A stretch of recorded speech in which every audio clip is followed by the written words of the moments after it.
Hello, xin chào các bạn. Tôi là James Nguyễn. Ở trong các bài trước á, chúng ta đã biết cách sử dụng một số công cụ để tạo vùng chọn nha. Video này chúng ta sẽ tìm hiểu một lệnh tạo vùng chọn nữa, đó là Colorant.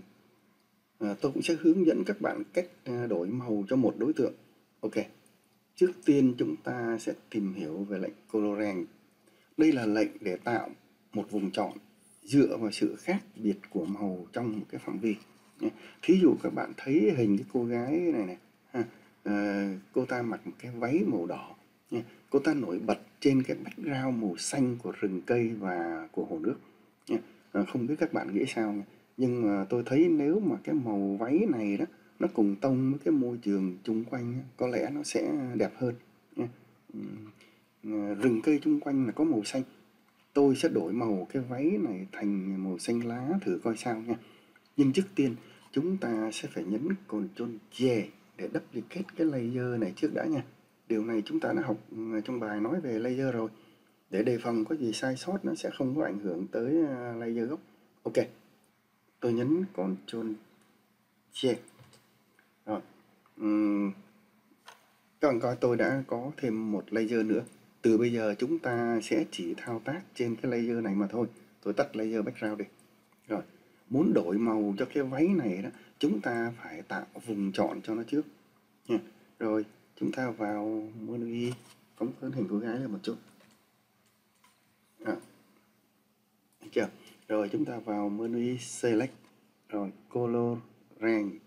Được chưa? Rồi, nhấp colorant. Rồi trong cái bảng colorant này nè, các bạn thấy có 3 cái công cụ hút màu. Đây, 3 công cụ hút màu. Công cụ đầu tiên là để chọn cái màu mà các bạn muốn tạo vùng chọn nha. Thí dụ tôi nhấp vào đây nha, tôi chọn vùng chọn chỗ này. Rồi. Các bạn thấy trong cái ô preview này nè, đó nó có 2 phần đen và trắng nha. Phần trắng là phần được chọn và phần đen là phần không có được chọn nha. Các bạn có thể điều chỉnh cái thanh Fuzziness này nè để là tăng hay là giảm cái vùng chọn nha. Thí dụ tôi giảm cái vùng được chọn này, thấy không? Tôi tăng vùng được chọn này nha. Đó, thí dụ đó, tăng giảm cái vùng được chọn các bạn muốn ấy nha. Rồi bây giờ này, các bạn thấy là cái phần trắng này nó vẫn chọn thiếu một vài chỗ của cái váy. Thí dụ cái phần chỗ này này, các bạn thấy nó vẫn chọn thiếu, đúng không nào? Rồi thì tôi sẽ dùng cái công cụ hút màu thứ hai này này. Các bạn thấy công cụ hút màu thứ hai nó có cái dấu cộng này, nha. Tôi sẽ chọn nó nha. Và thí dụ tôi chọn vào chỗ này ha, tôi chọn vào cái vùng chỗ này thì nó đậm hơn mà, đúng không? Cái vùng mà nó bị thiếu, các bạn thấy vùng nó bị thiếu ở chỗ này thì tôi sẽ chọn vùng thiếu ở chỗ này. Các bạn thấy không? Nó đã chọn được chưa nào? Rồi nếu mà vùng trắng nó bị lố ra nhiều quá đó, thì các bạn sẽ dùng cái công cụ thứ ba này để trừ đi nha. Nhưng mà tôi không có cần, tại vì lát tôi sẽ dùng công cụ lasso tool tôi trừ bớt những cái vùng này đi nha. Cho nên tôi nhấp ok coi sao nha. Ok, rồi các bạn thấy nó đã chọn được cái váy của cô gái, nhưng mà có một số phần bị dư ra nha, một số phần bị dư ra. Rồi tôi sẽ dùng công cụ lasso tool để trừ đi nha. Tôi nhấn Ctrl 0 rồi để tôi trừ bớt cái vùng kia đi. Rồi bây giờ tôi sẽ dùng công cụ lasso tool, được chưa nào? Lasso tool. Rồi để tôi trừ bớt những này đi, cái alternate tôi trừ bớt những cái chỗ mà nó chọn dư ra quá nha. Rồi ok, được chưa nào? Rồi cái chỗ này cũng dư này, rồi khúc này cũng dư, chỗ này cũng dư, này nữa, được chưa nào? Chỗ chân cô gái. Ok, kiểm coi còn chỗ nào nữa không. Rồi bây giờ chúng ta sẽ tập trung vào trong cái chỗ phần của cô gái. Phóng lớn lên. Rồi các bạn thấy là nó chọn cũng không có được bảnh lắm đâu nha. Nhưng mà chúng ta sẽ dùng lasso tool, chúng ta trừ bớt hoặc là cộng thêm. Chỗ này chúng ta trừ bớt đi.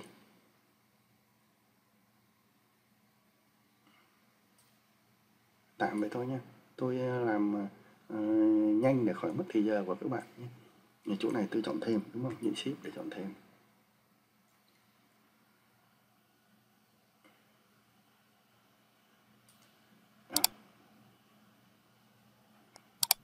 Chỗ này chọn thêm nha.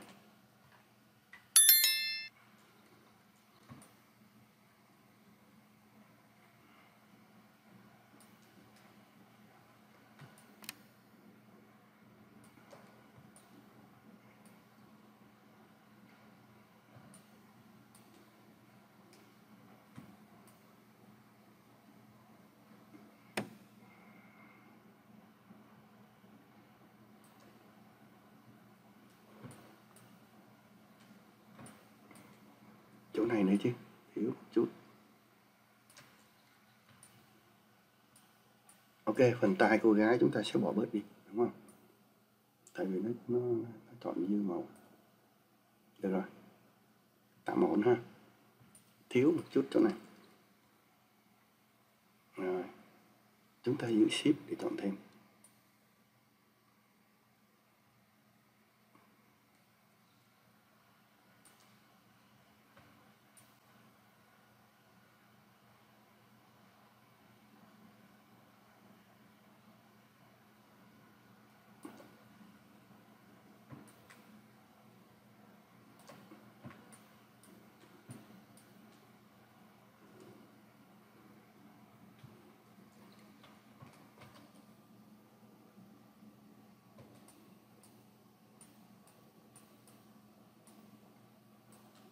Chọn thêm những chỗ này.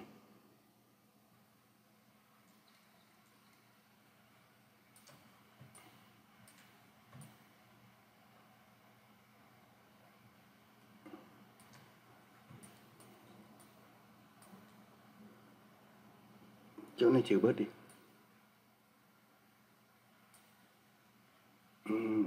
Chỗ này cũng trừ bớt đi. Nhưng mà chỗ này phải cộng thêm.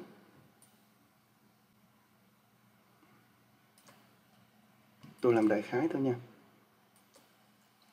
Thiếu chỗ nào nữa không? Những chỗ này đại khái thôi nha. Nếu mà các bạn làm thì các bạn phải chịu khó chọn kỹ hơn chút xíu nha. Được chưa nào? Tạm vậy đi ha. Coi như tạm ổn. Coi như tạm ổn hình cô gái. Rồi, ok. Chúng ta đã có được vùng chọn là cái váy của cô gái. Chúng ta sẽ sang phần đổi màu cho cái váy này nha. Có nhiều cách để đổi màu trong một vùng chọn lắm nha. Tùy trường hợp mà chúng ta áp dụng cách nào tốt nhất cho cái thiết kế của chúng ta nha. Ở nhân tiện đây tôi cũng nói thêm nha. Có nhiều cách để tạo vùng chọn và nhiều cách để đổi màu cho vùng chọn. Tùy vào cái mẫu và tùy vào cái ý đồ kết xuất mà chúng ta sẽ dùng cách tạo vùng chọn hay là cái cách tô màu nào mà cho nó thích hợp nhất. Tôi thấy có rất nhiều bạn quen dùng một cách nào đó rồi cứ giữ cái định kiến đó là cái cách đúng nhất nha, cái cách hay nhất. Điều đó là không đúng nha. Không phải vô cớ mà Photoshop tạo ra rất nhiều tool để tạo vùng chọn hay là để tô màu. Thí dụ như thế này cho dễ hiểu ha. Một người đầu bếp chuyên nghiệp thì người ta có rất nhiều bộ dao. Chắc chắn là anh ta không bao giờ dùng con dao xẻ phi lê cho sushi để mà đánh bẫy cá. Anh ta cũng chẳng bao giờ dùng con dao lạng da để mà lọc gân cả. Dù kết quả cuối cùng thì vẫn là lọc riêng thịt ra thịt, gân ra gân, đúng không nào? Tôi nói vậy chỉ để các bạn lưu ý là không có cách nào hay, cách nào dở nha. Các bạn cần phải biết tùy biến. Mà muốn tùy biến giỏi thì chỉ có cách là làm nhiều thôi, không có bất cứ cách nào khác hết nha. Đừng có bao giờ chỉ coi video rồi ngồi đó nói ô hiểu rồi dễ mà nha. Bảo đảm chẳng có ai luyện võ bằng cách coi cả chục bộ phim chưởng rồi lên võ đài đấu mà lại thắng cả. Ôi trời, lạc đề mất tiêu rồi, quẹo lại thôi. Trở lại bài học này. Tôi sẽ hướng dẫn các bạn vài cách căn bản nhất để đổi màu cho một cái vùng chọn nha. Cách thứ nhất là cách đơn giản nhất và thường được nhiều người sử dụng nha. Đó là dùng Hue Saturation nha. Tôi lưu lại cái vùng chọn này nha để lát nữa dùng nó thí dụ cho cái cách đổi màu khác nha. Rồi cái cách lưu lại vùng chọn thì tôi đã hướng dẫn các bạn rồi, đúng không nào? Rồi nhấp phải chuột ở đây nha và chọn Save Selection. Rồi, được chưa nào? Ở name này, thí dụ tôi đặt tên cho là dress, là cái áo của cái váy của cô gái ha. Ok, tôi đã lưu lại được vùng chọn rồi đó nha. Rồi ok, bây giờ để đổi màu tôi sẽ vào Movie Image, rồi Adjustment và tôi chọn là Hue Saturation nha. Phím tắt của nó là Ctrl Shift nha. Phím tắt của nó là Ctrl Shift. Ok, rồi các bạn thấy ở cái bảng Hue Saturation này nè nha, nó có ba cái thanh màu nha. Bây giờ ở căn bản này, các bạn cứ chọn chỉnh ở trên cái kênh Master này trước đi nha. Những cái kênh khác chúng ta sẽ tìm hiểu riêng sau nha. Bây giờ này, ở cái thanh hue này đó, hue này là để chỉnh cái sắc độ của màu. Hue có nghĩa là sắc độ của màu nha. Rồi thanh saturation này nè là để chỉnh cái độ bão hòa của màu, tức là cái độ rực của màu, màu nó rực hơn, chói hơn đó, là để chỉnh cái ở trong saturation này nha. Lightness này là để chỉnh cái độ sáng tối nha. Định độ sáng tối các bạn chỉnh ở lightness. Các bạn đừng có hoảng hốt với các thuật ngữ này nhé. Sẽ có bài nói riêng về nó để các bạn hiểu nó hơn và để các bạn áp dụng nó dễ dàng hơn nhé. Sẽ có bài riêng về nó. Bây giờ này, thí dụ trong bài này đi, tôi sẽ kéo thanh hue như này, màu đỏ.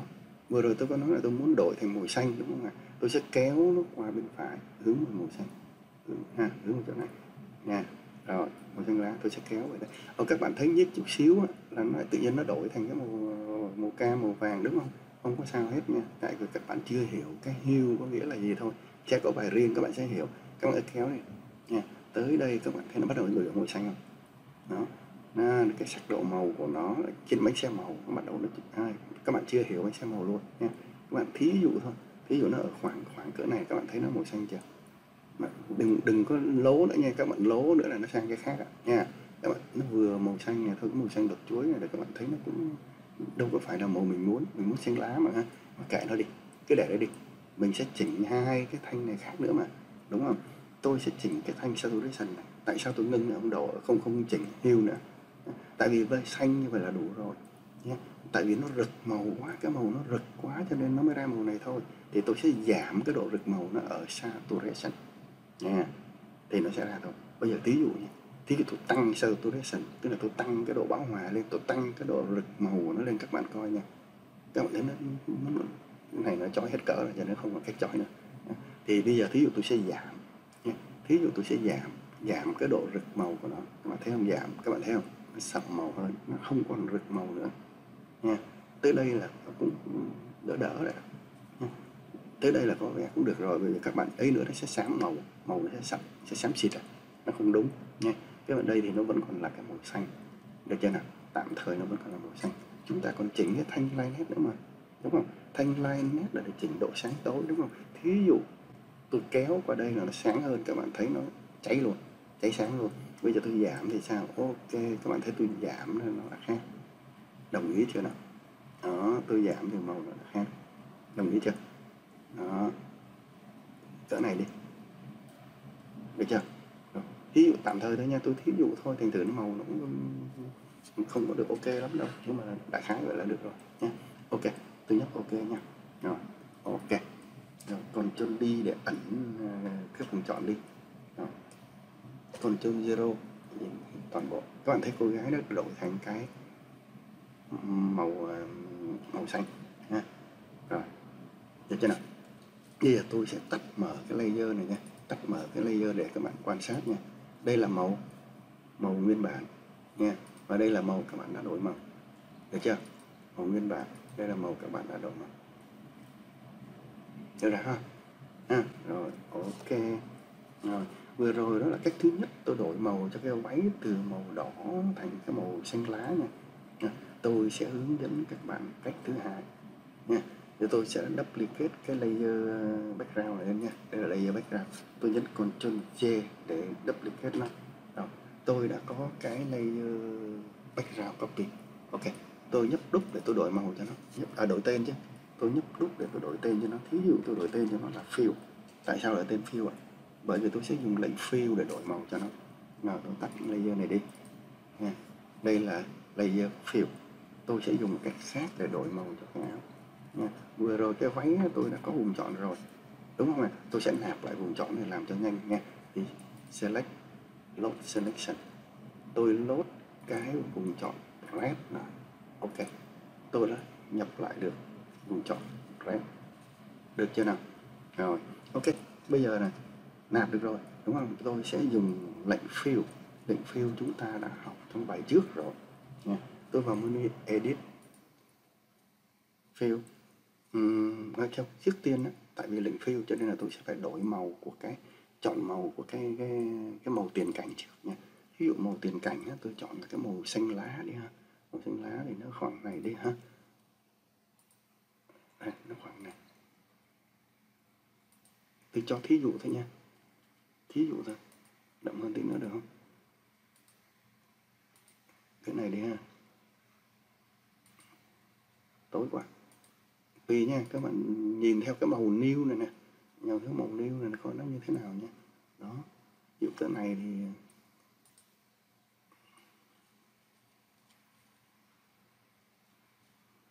cho tăng cái này lên chút xíu nữa.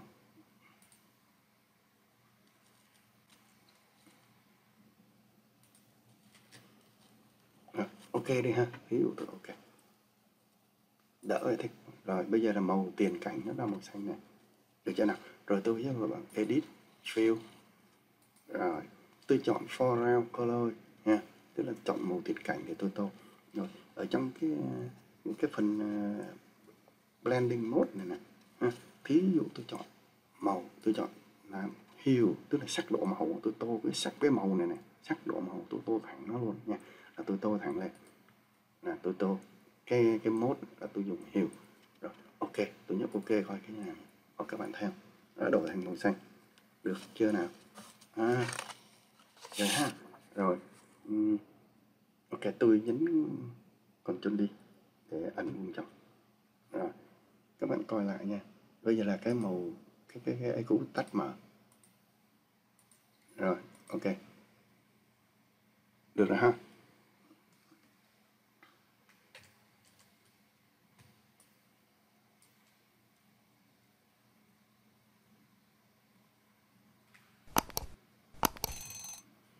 Rồi. Rồi, ok. Được rồi ha. Rồi, bây giờ nhưng mà thí dụ như thế này này. Thí dụ khách hàng là muốn chúng ta đổi màu toàn bộ cái phông nền của cái rừng cây này này. Thì các bạn thấy toàn bộ cái phông nền màu cây của rừng này ha, là nó cũng hơi không có được tương phản ấy mấy đẹp mấy nha.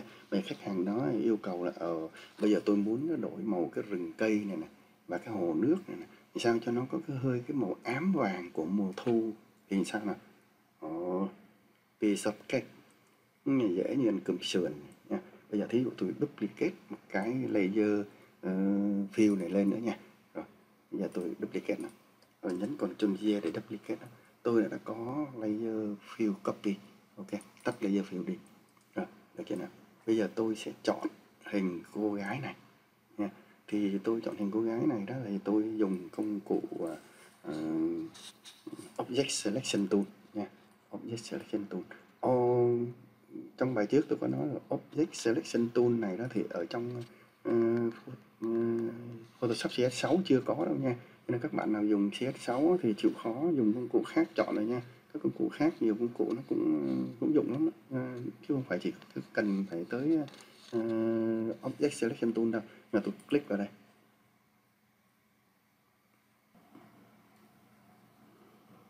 Các bạn thấy nha, nó đã chọn được hình cô gái rồi nha.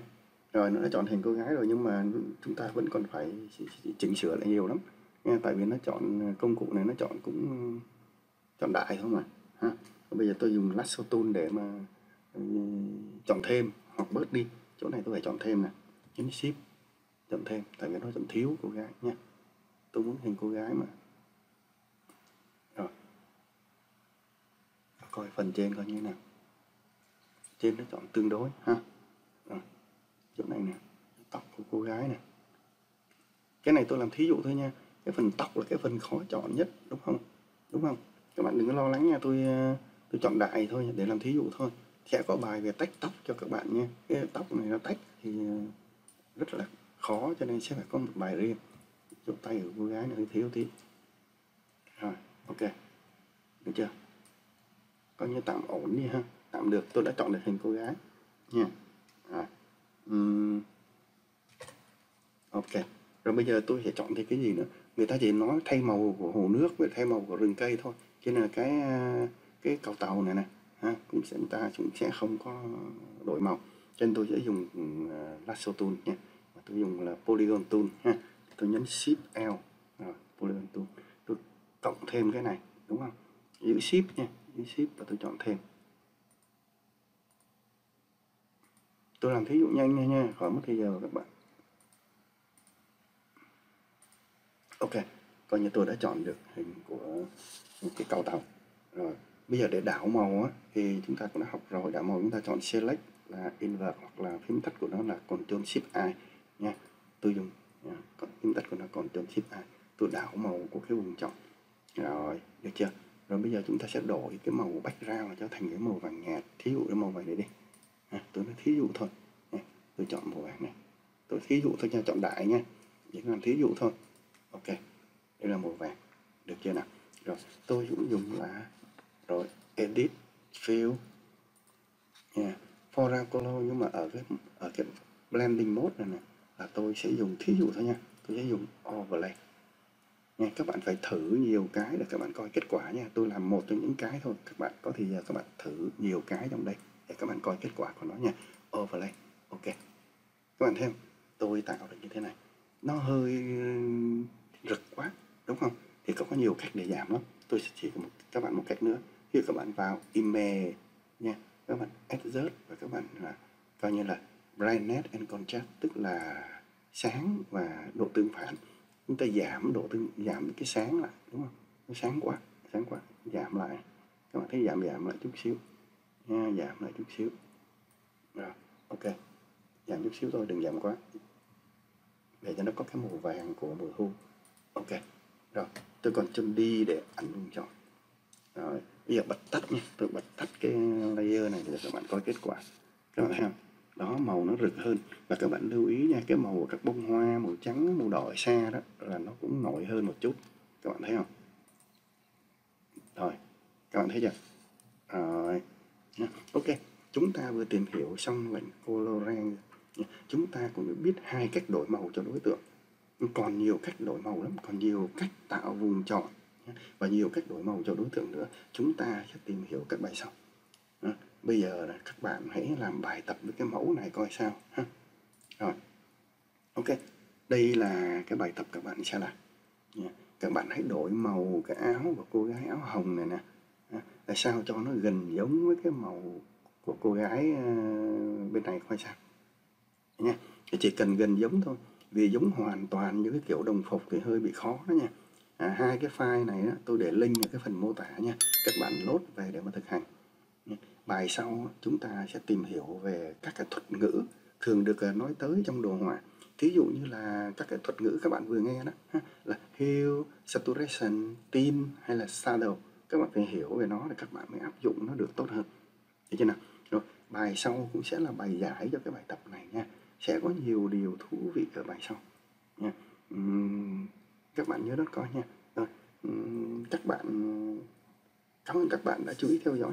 Chúc các bạn luôn vui khỏe. Bye bye.